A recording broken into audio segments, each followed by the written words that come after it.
salut la team, j'espère que vous allez bien, moi ça va plutôt bien. Aujourd'hui je vais vous raconter 3 threads d'horreur, j'espère que ça va pas être trop long, vu que déjà la première histoire est un peu longue. Et d'ailleurs la première histoire se passe dans une clinique psychiatrique, ça commence bien. J'espère que ça va vous plaire, en tout cas nous, on est parti pour la première histoire.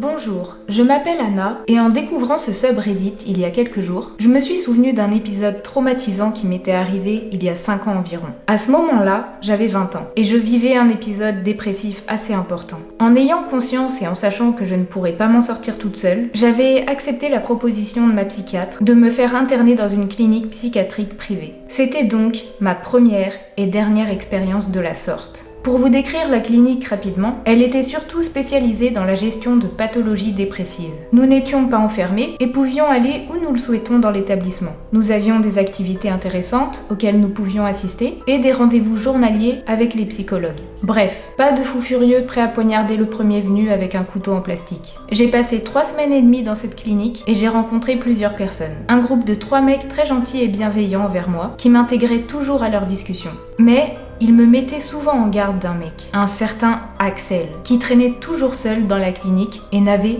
aucun ami.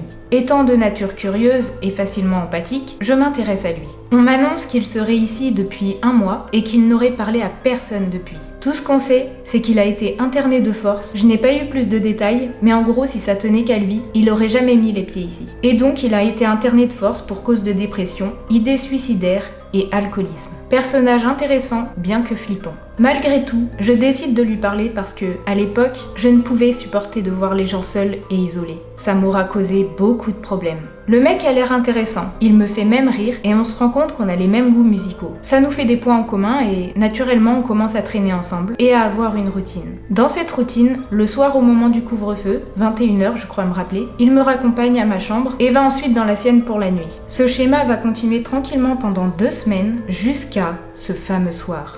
Il me raccompagne donc jusqu'à ma chambre, comme d'habitude, et retourne ensuite dans la sienne juste avant la ronde des infirmiers pour checker si tous les patients sont bien au lit. Je m'installe dans mon lit et je commence à fermer les yeux, quand j'entends la porte de ma chambre s'ouvrir doucement. À ce moment, je suis dos tourné à la porte, donc impossible de voir qui a ouvert la porte. Je me dis que ça doit être une infirmière venue vérifier si tout allait bien, et qu'elle va vite refermer la porte. Sauf que j'entends le léger grincement des lattes de parquet menant jusqu'à mon lit. Comme si quelqu'un marchait sur la pointe des pieds. Mon cœur s'accélère, mais je me sens quand même relativement en sécurité. Je suis dans une structure médicale et bien surveillée. Rien ne peut m'arriver. C'est sûrement une infirmière qui vérifie quelque chose. Mais en même temps, j'ai cette petite voix dans la tête qui me souffle. T'es dans une clinique psychiatrique, quelqu'un ouvre la porte de ta chambre en pleine nuit et s'approche de toi sans faire aucun bruit. Tu es sûr d'être en sécurité ? Mon cœur s'accélère. Je garde les yeux fermés et continue de faire semblant de dormir. Et à partir de là, je commence à entendre le son d'une respiration assez lourde, comme essoufflée, juste devant mon lit. J'ai peur. Pourquoi une infirmière me regarderait dormir ? Et surtout, je sens une légère odeur d'alcool. Pourquoi une infirmière sentirait l'alcool ? Le son de respiration me semble durer une éternité. Je me fais tous les scénarios possibles et, derrière moi, cette présence inquiétante qui ne s'en va pas. Et c'est là que j'entends la porte de ma chambre se fermer.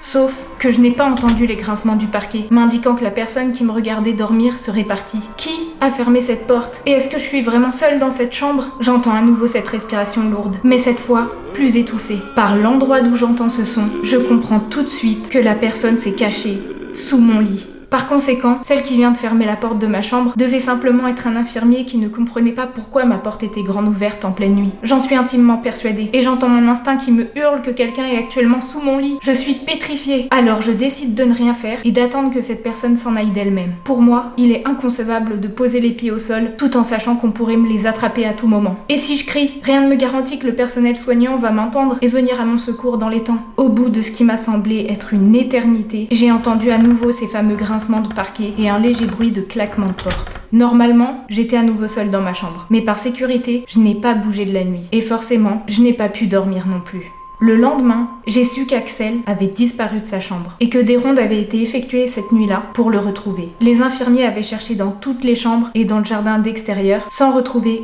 aucune trace de lui. À savoir qu'une clinique psychiatrique privée, c'est pas la même chose qu'un hôpital psychiatrique. Si les patients veulent vraiment partir, ils le peuvent à tout moment. Quand j'ai expliqué ce qui m'est arrivé cette nuit à ma psy, lors de notre rendez-vous journalier, elle m'a tout de suite rassurée en me disant que c'était très possiblement les médicaments qui m'auraient rendu paranoïaque et que je n'avais rien à craindre ici. Après ça, je n'ai plus jamais revu Axel et personne de mon entourage ne savait où il était passé. Je ne pourrais jamais être sûre à 100% que c'est bien lui qui est venu dans ma chambre, ni même si c'était la première fois. La seule chose que j'ai appris par la suite, par un vieux patient habitué à cette clinique, c'est que ce n'était pas la première fois qu'Axel était interné ici. Chose qu'il ne m'avait jamais dite lorsqu'on se parlait.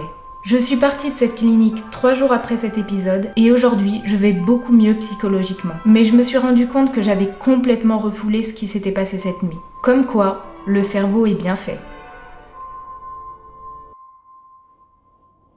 Eh bien, comme première histoire, je suis plutôt convaincue. Enfin, j'aurais pas aimé être à sa place, bien sûr, la pauvre. Mais il faut avouer que cette histoire est hyper flippante. J'avais jamais raconté, je crois, d'histoire qui se passait dans un hôpital psychiatrique ou un truc dans le genre. J'avoue que j'aime beaucoup le thème. Et franchement, on va pas se mentir que c'est bien flippant ce qu'elle a vécu. Après, peut-être que ce jeune homme ne lui voulait pas de mal. Peut-être qu'il comptait partir et il voulait la voir une dernière fois. Mais dans ce cas-là, pourquoi regarder dormir, sans rien dire, en lui respirant fort dans l'oreille. Je préfère me dire que c'était juste une façon de lui dire au revoir, mais j'avoue qu'à la place de la nana, je me serais vite barrée quoi, ciao. En tout cas, j'espère que cette histoire vous aura plu, et nous, on est parti pour la deuxième histoire.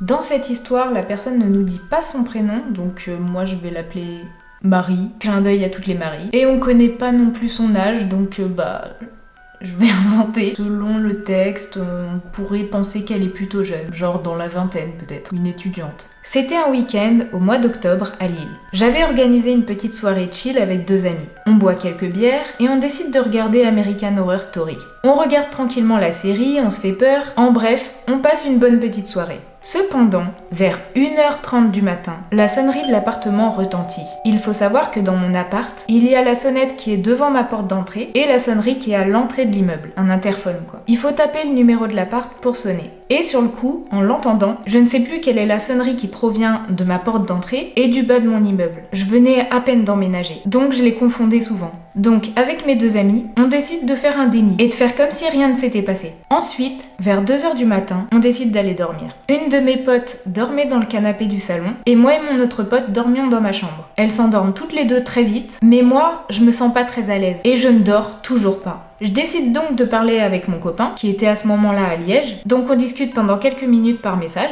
quand soudain, j'entends comme des bruits de pas devant l'appart. Je précise que le couloir qui donne aux appartements est un couloir à l'air libre, comme une sorte de balcon, au niveau de la fenêtre de la cuisine. Alors avec ce coup de sonnette qui me met mal à l'aise, je décide d'aller voir. On avait évidemment fermé les volets, et du coup je me rapproche de la fenêtre dans le noir, et j'entends comme des tocs sur le volet. Je décide de ne pas faire attention. Je me dis tout simplement que ça doit être le volet qui craque, car le mécanisme est un peu abîmé. Donc je reviens dans ma chambre, mes amis dorment toujours, donc je vais me recoucher. Une fois dans mon lit, je raconte à mon copain ma légère paranoïa, et on en rit tous les deux. Mais quelques minutes plus tard, j'entends des tocs à ma porte d'entrée, qui est juste à côté de ma chambre. Je sors de mon lit, je m'approche le plus silencieusement possible et je vois que la lumière automatique du perron est bien allumée. Il y a donc quelqu'un qui est devant ma porte d'entrée. J'essaye de regarder à travers le bas de ma porte et je distingue un homme qui me semble très grand. Je vois qu'il tient quelque chose dans sa main, mais la lumière éclairant très mal, je ne vois pas bien. Et là, l'homme se remet à toquer sur ma porte, mais plus précisément sur l'œillet qui permet de voir à travers la porte. Et c'est là que je comprends que l'homme essaye de regarder à travers l'œillet pour voir s'il n'y a personne. Je décide d'aller dans la salle de bain qui est juste à côté de ma chambre. Je ne veux surtout pas réveiller mes amies car je sais qu'elles feraient du bruit en se réveillant et l'inconnu aurait su automatiquement qu'il y a des personnes dans l'appartement. J'appelle directement la police et je préviens aussitôt mon copain. La police me dit qu'elle va mettre du temps à venir car c'est un soir où il y a beaucoup de fêtes dans les rues. Alors je continue d'écouter et j'entends que les tocs ne sont plus faits par une main mais font un son plus métallique. Je décide alors de ne plus faire aucun bruit ni même de rallumer mon téléphone téléphone. Quelques minutes plus tard, j'entends alors « Police, vous avez appelé ?»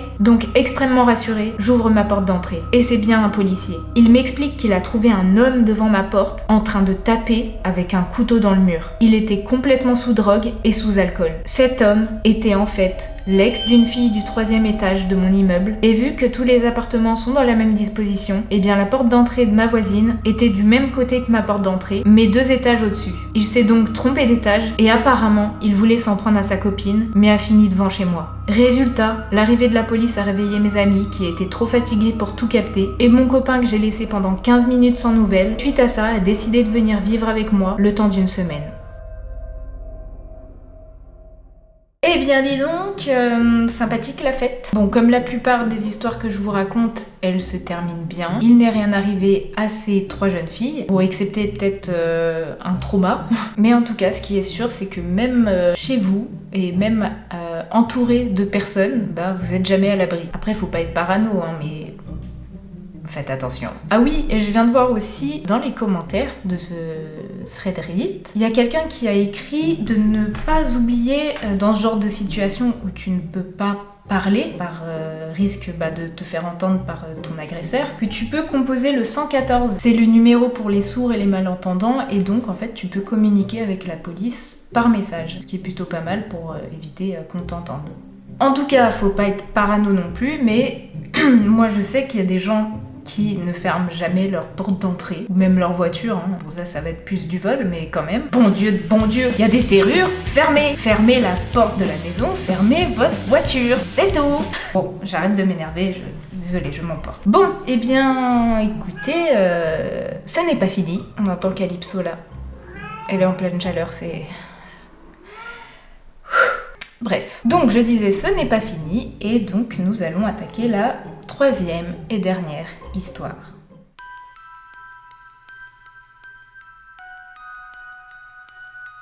Bon, tout d'abord, cette histoire s'est passée quand j'avais 12 ans, et maintenant j'en ai 17. Je ne vais ni me genrer, ni me donner un prénom, parce que c'est inutile, et pas nécessaire à l'histoire, mais si vous voulez vraiment des news, et pas m'appeler par mon pseudo, appelez-moi David. En revanche, je vais vous décrire ma maison. C'est une grande maison, posée entre une rue et une impasse. Et il faut savoir que la disposition de la maison est un peu bizarre. Il y a le rez-de-chaussée avec le salon, la salle à manger, etc.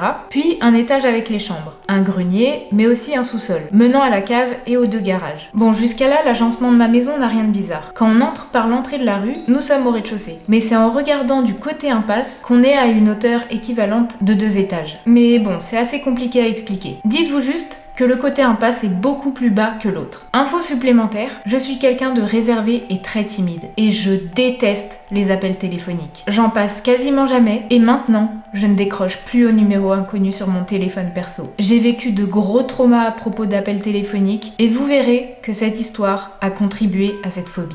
Donc, à 12 ans, j'étais au collège. Et au collège, j'étais très souvent malade. J'ai de gros problèmes de santé qui m'ont coûté beaucoup d'absence, bien que maintenant j'ai un traitement relativement efficace. Donc, un jour, j'étais chez moi, seule, car malade à nouveau, et j'étais dans le salon en train de jouer avec mon chat. Puis, comme souvent, le téléphone sonne, le téléphone fixe de la maison. Donc, je me lève saoulée et je décroche. J'attends, et clac, ça raccroche. Bref, j'avais l'habitude, c'est un peu gavant, mais bon, tant pis. Je retourne jouer avec mon chat. 1 heure plus tard, rebelote. Ça sonne, je décroche, et à nouveau rien. Il faut savoir que c'était des numéros masqués. Le téléphone fixe fait une sonnerie différente quand quelqu'un appelle en masqué. Et j'avoue que cette version de sonnerie me faisait assez peur. Bref, arrive l'heure du midi, je commence à avoir faim, donc je vais dans la cuisine et je commence à cuisiner. Je fais ma tambouille, et à travers la fenêtre opaque de la cuisine, je vois des gens qui font des allers-retours dans la rue. Ou plutôt, une personne. Même taille, même corpulence, même couleur. Mais je sais que mes voisins sont un peu bizarres, qu'ils ont déjà fait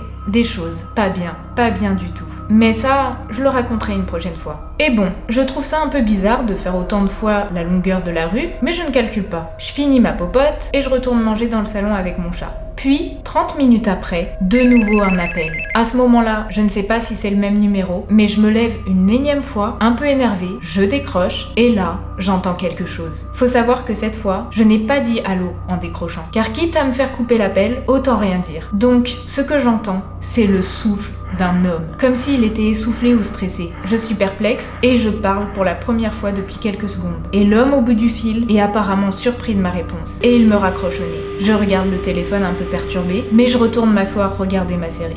Vient 1 heure après. Une nouvelle fois, le téléphone sonne. Et cette fois, j'ai une sensation de malaise. Je suis stressée pour aucune raison. Et j'hésite à décrocher le téléphone. Je prends mon courage à 2 mains et presque énervée, je décroche. Mais cette fois, quelqu'un répond. Et voici la conversation. Allô ? Oui, bonjour. Auriez-vous 1 minute pour répondre à un sondage ? Oui, si ce n'est pas quelque chose autour des impôts, des assurances, ce genre de choses. Non, t'en fais pas. Ma petite...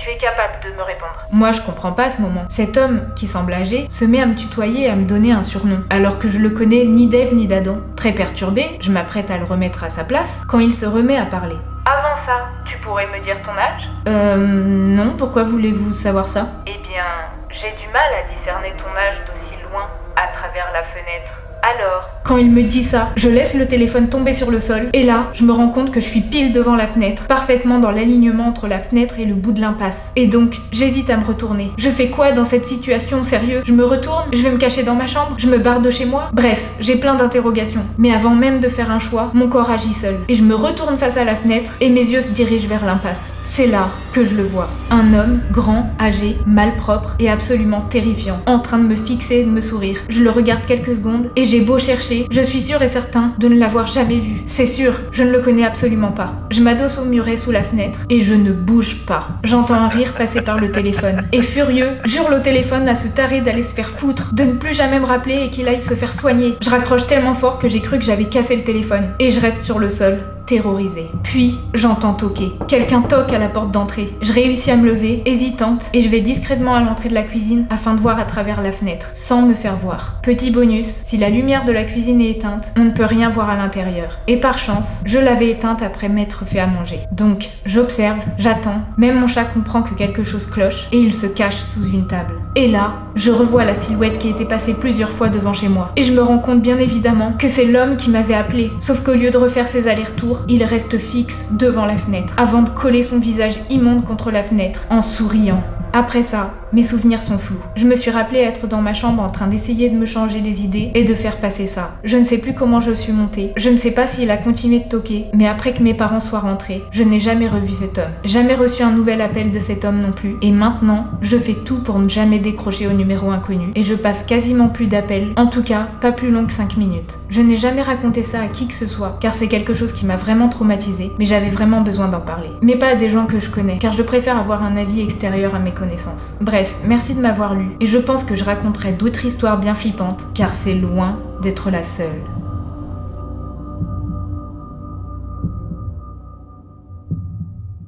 Eh bien, on est reparti sur un stalker. Super. C'était une histoire bien flippante, encore une fois. Après, ce que je comprends pas, c'est pourquoi cette jeune fille ou ce jeune homme n'a pas prévenu la police ou ses parents. Et je comprends pas non plus cette sorte de blackout entre le moment où le mec a vraiment sa tronche collée à la fenêtre et le moment où elle se retrouve dans la chambre. Après, c'est peut-être ses souvenirs du coup qui sont effacés, mais je sais pas qu'est-ce qui s'est passé du coup. En tout cas, ouais, je comprends pas pourquoi elle a pas appelé à l'aide. Après, bon, je ne juge pas, hein, j'étais pas dans cette situation, donc je suis personne pour juger. Mais en tout cas, ce que je peux vous dire, c'est si vous arrive quelque chose comme ça, en fait, n'hésitez pas, enfin, c'est pas n'hésitez pas. Appelez un proche, appelez la police, enfin, appelez la police, et si vous pouvez appeler un proche en plus, mais là, clairement, c'est pas juste de la paranoïa, c'est vraiment quelqu'un, un taré qui s'amusait à lui faire peur, et qui plus est, avait son numéro de fixe aussi. Donc, appelez la police si jamais il vous arrive quelque chose comme ça. En tout cas, écoutez, je verrai si cette personne a posté d'autres histoires, parce que franchement, elle était pas mal, elle était bien racontée. Comme la personne dit qu'elle a d'autres histoires à raconter, pourquoi pas, on verra bien. Sur ce, j'espère en tout cas que ces 3 histoires vous auront plu. Moi, j'ai kiffé, personnellement. Je sais pas si vous voyez, hein, mais je suis pas très à l'aise quand je parle. Ça y est, c'est retour à zéro. Comme ça fait longtemps que j'ai pas fait de vidéo, ça y est, je suis retimide. c'est pas possible, je m'en sortirai jamais. Bon, enfin bref, en tout cas ça me fait toujours un grand plaisir, un grand bien de vous raconter ces histoires, voilà. Bon, même s'il n'y a pas d'échange direct, ce que je préfère dans le stream du coup. J'adore, je saute du coq à l'âne, ça n'a aucun sens. Mais enfin bref, je suis très contente de vous retrouver. J'avoue, au début je vous ai même pas dit salut, ça fait un moment. Je suis revenue comme ça, bah ouais. Bref, en tout cas j'espère que ces histoires vous auront plu, j'espère que vous avez passé un bon moment. Si vous avez du coup apprécié ce petit moment, n'hésitez pas à liker la vidéo, n'hésitez pas à vous abonner si c'est pas fait. Et puis moi je vous souhaite une bonne soirée ou une bonne journée, selon à quelle heure vous regardez la vidéo, hein, comme d'habitude. Putain, je suis cringe. Et puis on se dit à plus pour une prochaine vidéo. Ciao!